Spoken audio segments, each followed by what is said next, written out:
Olá pessoal, aqui quem fala é o professor Andenberg para mais uma aula de História do primeiro ano.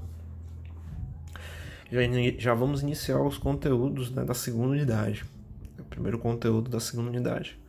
O primeiro conteúdo que vamos discutir aqui, pessoal, de História na segunda unidade, que vai cair no teste, é o conteúdo da Grécia Antiga, né? Então a gente vai dar continuidade ainda ao período da Idade Antiga, saímos do processo da chamada pré-história, agora a Idade Antiga, quando estudamos as cidades hidráulicas, e vamos dando continuidade agora aí à Grécia Antiga, o que foi a Grécia Antiga, a formação e por aí vai. Uma coisa fundamental aqui, a Grécia Antiga, quando nos remetemos à Grécia Antiga, automaticamente nós temos uma relação com a perspectiva, no senso comum, da mitologia grega, né? Vai lembrar que a mitologia grega, todos os resquícios acerca da mitologia grega são fontes históricas, né? São bases para os historiadores pesquisarem e entenderem um pouco melhor do que foi a sociedade grega, porque tem elementos lá nessas fontes para tentar entender um pouco sobre o que foi a Grécia Antiga. Vale lembrar que essa civilização grega antiga que nós estudamos, ela não corresponde exatamente ao que é a Grécia hoje, tá bom, pessoal?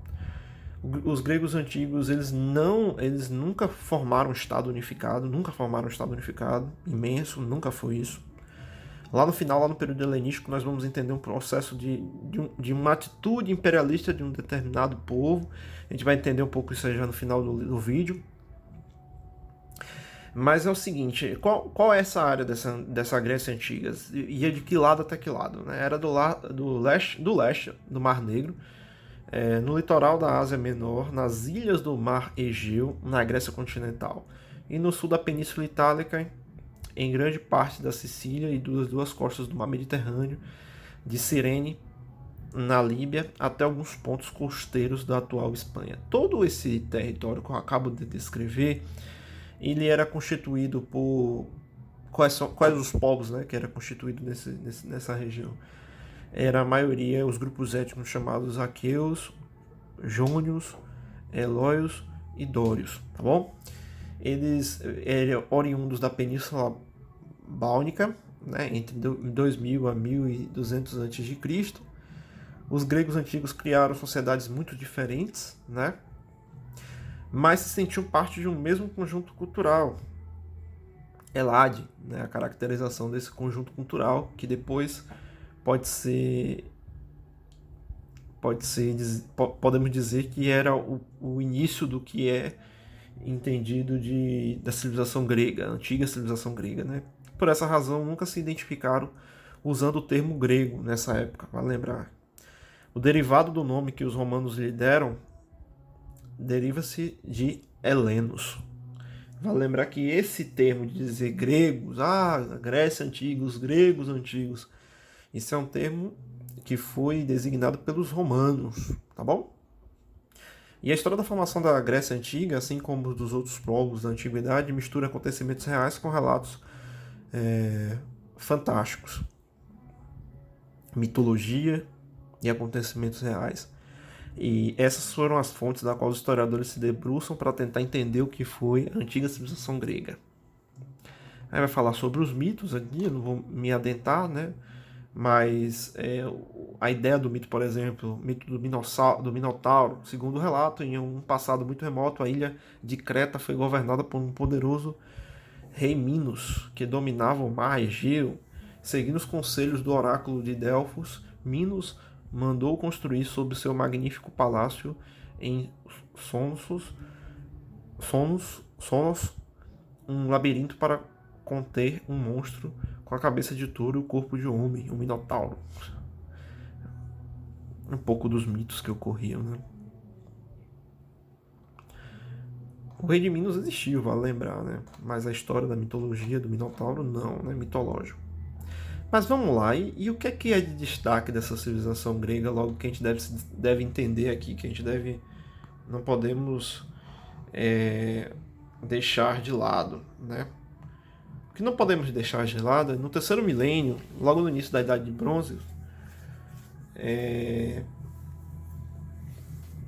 se vai se estabelecer nesse mundo grego, na região de Cretas,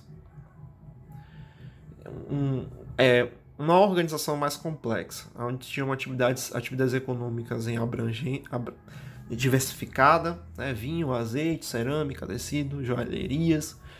Os cretenses desenvolveram o povo cretense, né?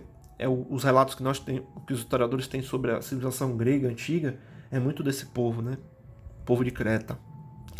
Desenvolveram amplos contatos comerciais com as ilhas do Egeu e com os egípcios, que apreciavam sua cerâmica ricamente adornada. Para os egípcios, os cretenses também vendiam madeira, vinho e tecidos coloridos. Eles importavam linho e a riqueza acumulada com as atividades mercantis estendeu o poder de Creta até a Sicília, no mar Átrico.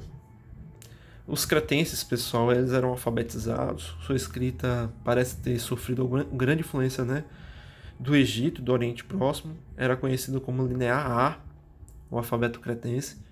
Tudo isso, pessoal, é o primórdio da constituição da civilização grega antiga, tá bom? Em 1450 a.C., aí vem outro povo que vai ser um povo que vai também contribuir para o que hoje nós entendemos como a antiga civilização grega. Micênicos. Essa se desenvolveu durante segundos milênios, tomaram Sonos e acabaram com o controle econômico de Creta sobre o mar Egeu.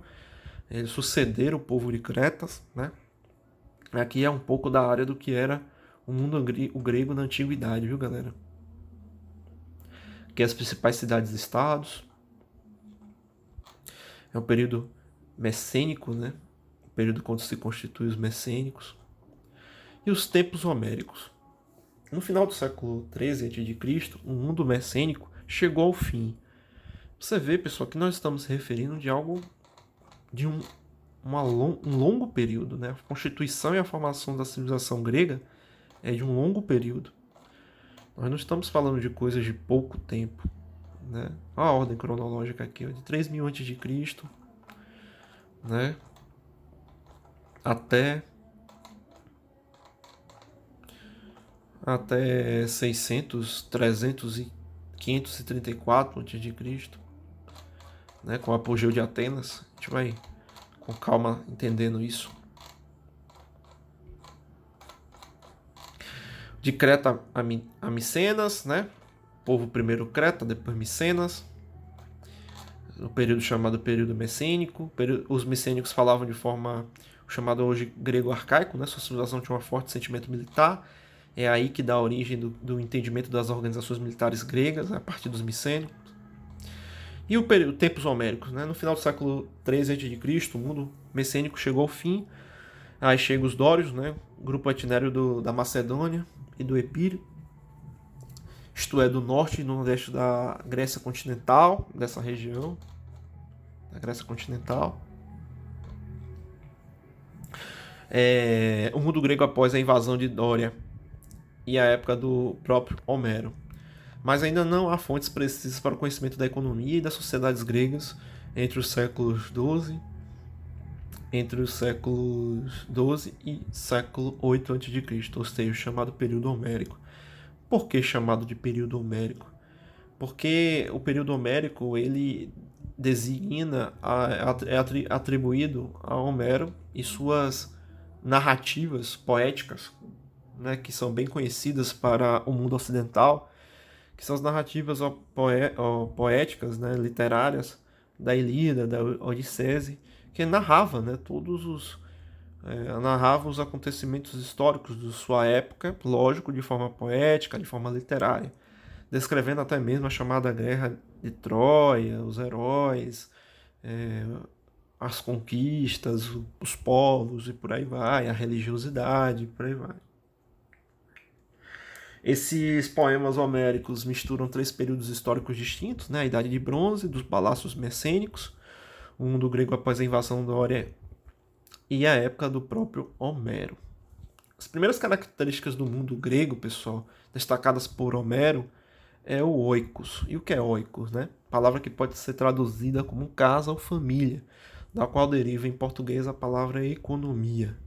O oikos, pessoal, era ao mesmo tempo uma unidade de consumo e produção, uma unidade econômica e familiar.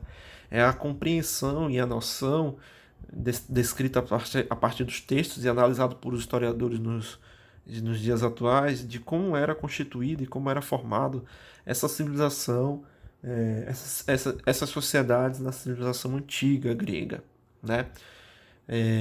Como era formado a família do chefe do guerreiro, todos os servidores e escravos, a terra, a casa, as ferramentas e por aí vai. As relações de domínio, as relações de trabalho, a relação com a natureza, a compreensão e a organização da sociedade. E como era basicamente estruturada essa civilização grega? O trabalho ele era realizado por escravos, em sua maioria, que eram comprados ou obtidos por meio de saques e pilhagens, e os chefes guerreiros costumavam se reunir para assaltar os povoados litorâneos, roubar-lhe as mulheres e as crianças. Saques eram comuns na Idade Antiga, pessoal. Saques eram muito comuns, né? O tratamento dado aos escravos era muito diferenciado. O entendimento de escravidão nessa época é muito diferente do entendimento do que foi a escravidão, por exemplo, aqui no Brasil, porque são tempos totalmente distintos, são lógicas totalmente diferentes, tá bom, galera? Uns usufruíram de privilégios porque eram leais ou executavam. Isso é o que era a escravidão, viu, galera? Alguns usufruíam, né, de privilégios porque eram leais ou executavam bem suas tarefas, e outros eram tratados como desprezo. Apesar de privados da liberdade, os escravos, entre aspas, privilegiados, tinham melhor condição de vida do que muitos homens livres pobres. Olha a distinção aí, né? Olha a diferença social, as diferenças sociais, a desigualdade brutal que existia, né? Os homens sem posses e sem nenhuma especialização não tinham proteção de ninguém.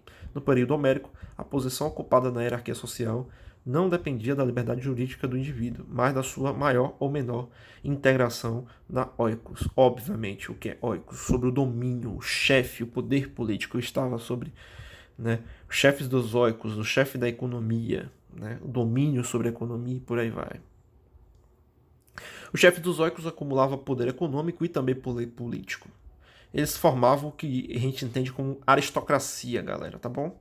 Uma camada social privilegiada que detinha todo o poder econômico, terras e por aí vai, escravos e por aí vai. E como era estruturado politicamente, né? As cidades-estados. Como eram essas cidades-estados no período da Grécia Antiga e sua escravidão e a sua escravidão? Durante 200 anos, o povo da Grécia tinha se mantiveram em um relativo isolamento.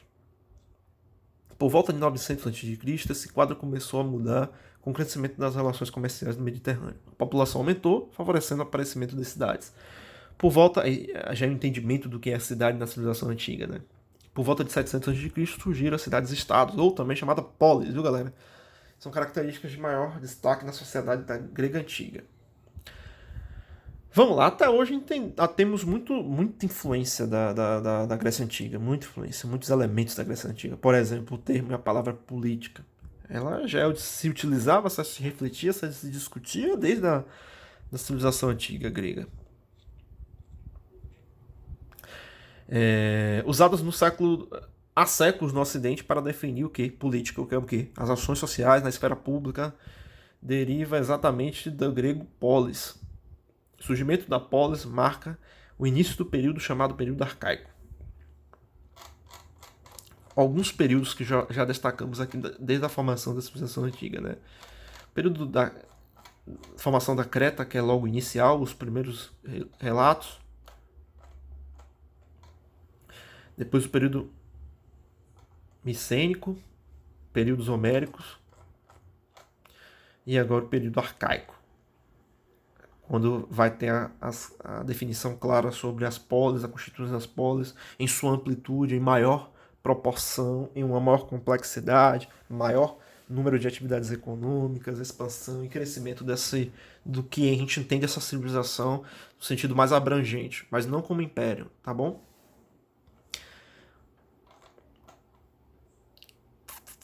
Certo? A polis, ela eram cidades-estados, né? A polis pode ser definida como uma comunidade política independente, embora cada polis tenha se desenvolvido da sua maneira.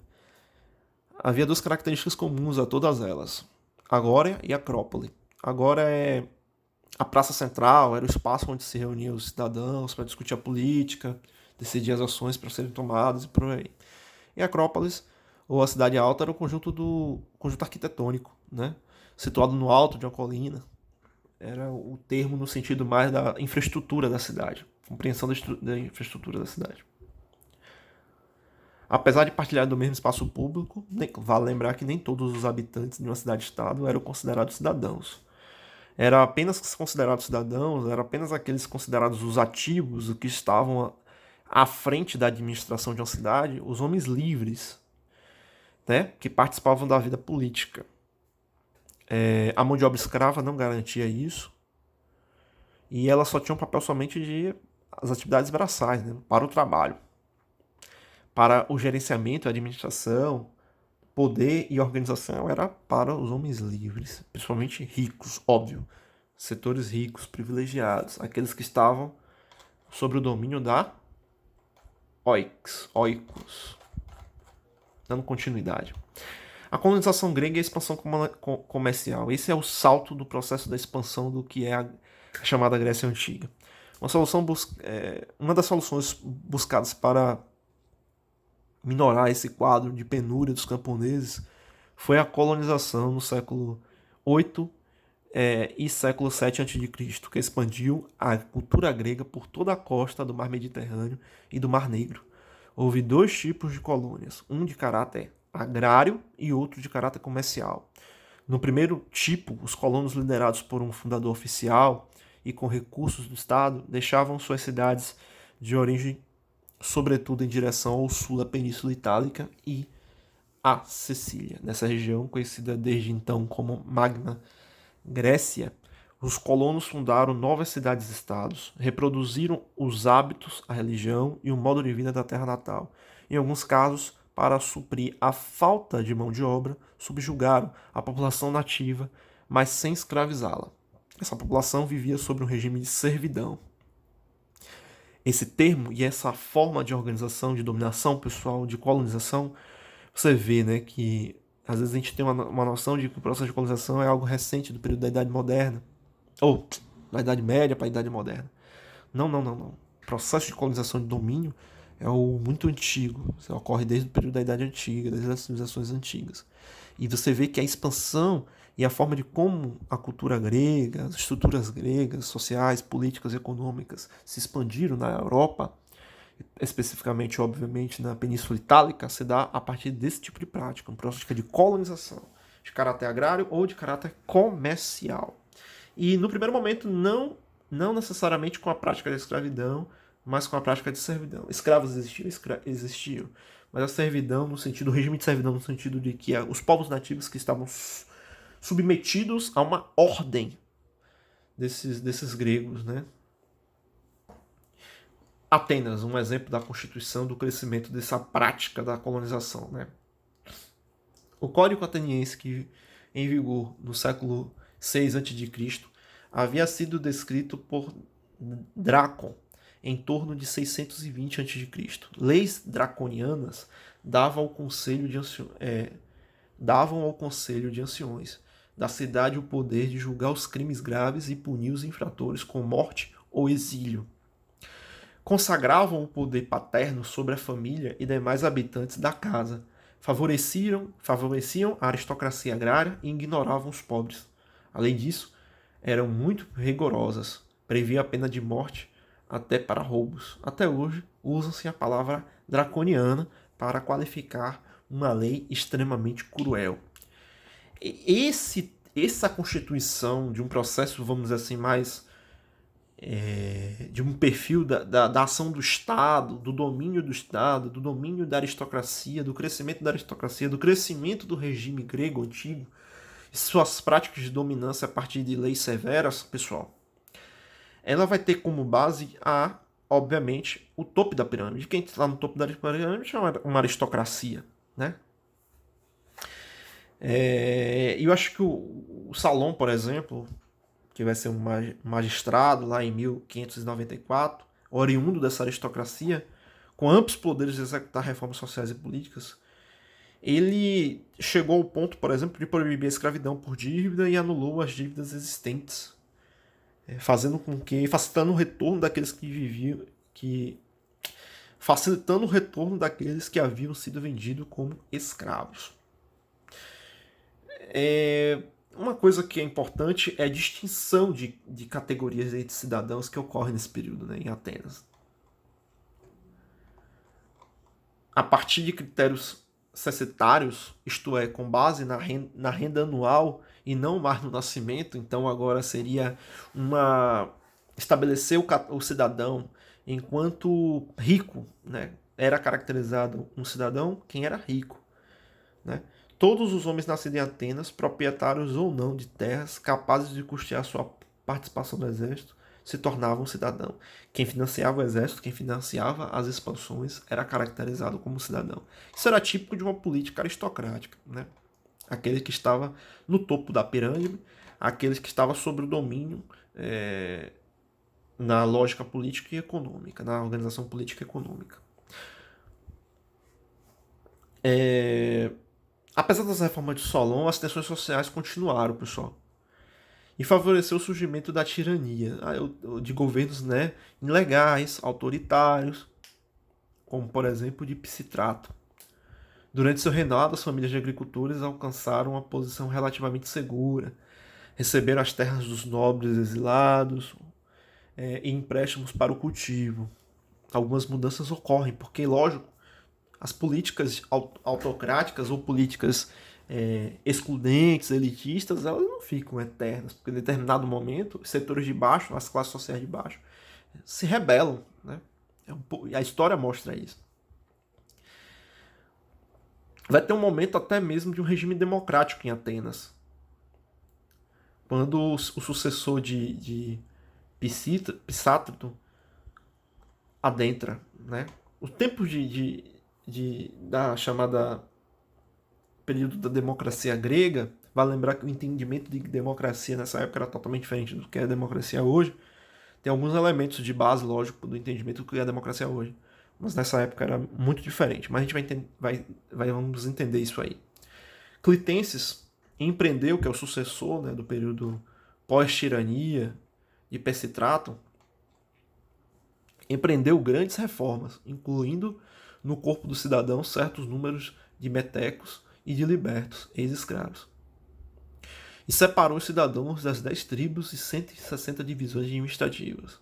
Os demos. Cada tribo reunia 3 circunscrições. Uma do interior, uma da cidade e outra do litoral. Apesar de incentivar a ampliação da cidadania em Atenas, Clitênis reforçou o poder de Bule, controlada pelos cidadãos mais ricos, cuja influência rivalizava com a Assembleia Popular. O regime ateniense combinava assim a democracia direta, né, que era estimulada por cidadãos de eclésia, e a democracia representativa, que era uma democracia elitista, que tinha como base a representação dos ricos, os ricos estando no poder. A democracia ateniense possui uma particularidade importante. Os direitos políticos e civis eram muito desiguais. Apesar de livres, os metecos se ocupavam apenas do comércio e das manufaturas, porque não tinham direito a possuir nenhuma propriedade fundiária. Como os demais cidadãos pagavam taxas ao Estado, mas precisavam de um tutor para representá-los nos tribunais. Essa era a distinção do ponto de vista da luta de classes na Grécia Antiga. Outro elemento, as guerras médicas, né, os conflitos entre persas e gregos, em toda essa estrutura, vale lembrar que ao mesmo tempo que está se expandindo essa estrutura grega antiga, se expande também o Império Persa. E eles vão entrar em choque, né? As guerras greco-pérsicas sobre o reinado de Dário I. A população das colônias gregas Anatólia se revoltaram com o apoio de Atenas e foram vencidas em 494 a.C. Dário I enviou uma expedição à Grécia, mas não obteve êxito. Teve o seu filho, Xerxes I, né, do período do Império Persa, tentou invadir. A guerra ocorreu, mas sobretudo pela hegemonia comercial no Mar Egeu. Algumas cidades gregas submeteram um poderio do exército persa, menos Atenas, e Atenas e Esparta, que se aliaram à Liga de Delos. Esses conflitos se estendeu durante muito tempo. O Império Ateniense, que é quando a cidade-estado Atenas ela vai conseguir ter um domínio não somente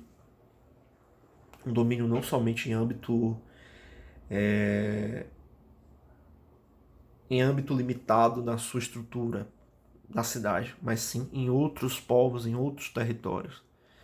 Lógico que não chegou à proporção do que foi o Império Persa, por exemplo, mas teve estrutura significativa para, por exemplo, bater de frente até mesmo às ofensivas do Império Persa. Atenas foi a cidade mais beneficiada com a vitória quando se expulsou, né, o domínio persa. Aumentou seu poderio econômico e impôs sua hegemonia no mundo grego, com exceção de Esparta e suas aliadas, fazendo a Liga de Delos um verdadeiro império. O apogeu ocorreu no governo de Péricles, na época de ouro de Atenas clássica. Ele reforçou as alianças entre Atenas e as regiões fornecedoras de cereais, sobretudo com a Crimeia, no Mar Negro. No século V a.C., ficou conhecido como o século de Péricles. O esplendor da cultura grega se prolongou por todo o chamado período clássico, né? A grande expansão do governo de Péricles. Vou dar continuidade na segunda parte da aula. Aí essa é a nossa primeira parte sobre a Grécia Antiga e logo mais teremos a segunda parte da aula. Então é basicamente isso. Essa primeira aula do conteúdo de Grécia Antiga, da primeira parte, conteúdo de segunda unidade. E até mais, pessoal.